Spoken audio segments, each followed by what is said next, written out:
Aivaras, dešinėje Artūras. Už kurį sergat? Už Aivarą! Ne? Sergat už Artūrą? O, Artūras turi daugiau metų, daugiau gerbėjų, suprantu. Žiūrėsim.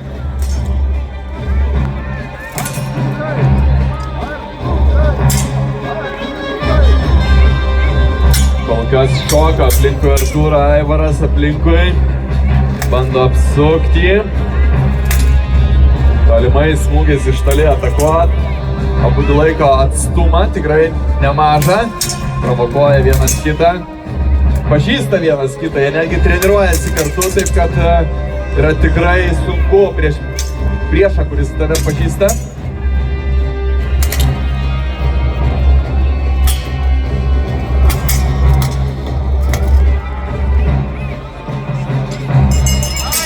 Stop. Pirmasis raundas baigtas.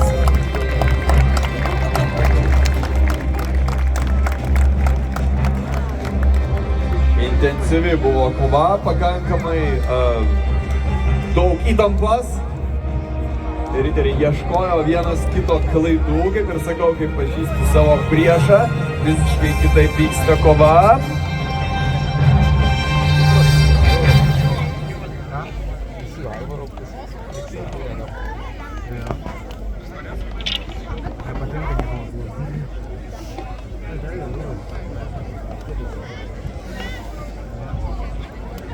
Ir nugalėtojui, kaip ir sakiau, atiteks įspūdingas kalavijas. Desiukiškių tipo kalavijas. Šis turnyras ir yra skirtas laimėti Lietuvos kariuomenės kalavijui. Lietuvos kariuomenės vado turnyras. Kaip ir šiandien jisai čia atvykęs pasveikinti iš geriausiųjų riterių. Bet dar beliko išsiaiškinti, kuris iš jų geriausias. Wow, kokia kova, antras raundas. Nors. Gerai, stabdom.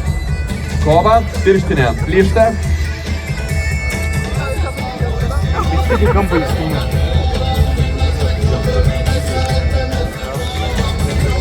Хватит, само умные капы завалилось на запись. Super stiprus smūgiai, tikrai smūgių kruša. Išdaužo ir priešininko pirštinės, nutinka visko, nesvarbu. Riteriai, kaip ir matėt, netgi pats riteris Artūras, paplokite jam už tai, pasakė riteriškai, sako, stop, pirštinė tavo. Taip, kad ne tik tais, kad teisėjai čia prižiūri priešininkus, bet ir jie vienas kito rūpinasi. Sakiau, dauguma jų turi ilgas draugystės vienas su kitu, net nebūtinai, jeigu jie iš vieno klubo. Vakare visi čia sėda prie bendro stalo, dalinasi istorijomis, kartais net ir kovos technikomis. Ringo arenoje jie dalinasi smūgiais vienas į kitą, čia teisybė. Bet tokios jau taisyklės, tęsiam antrą raundą.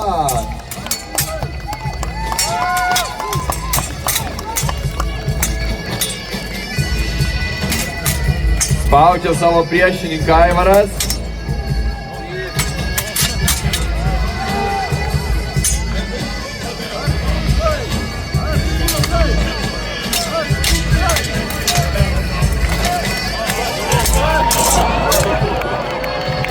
Beveik perina į imtynės, tačiau sustoja.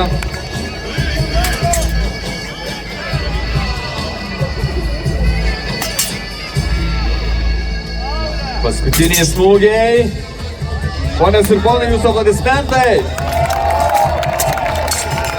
Stop. Laikas. Tikrai gražiai.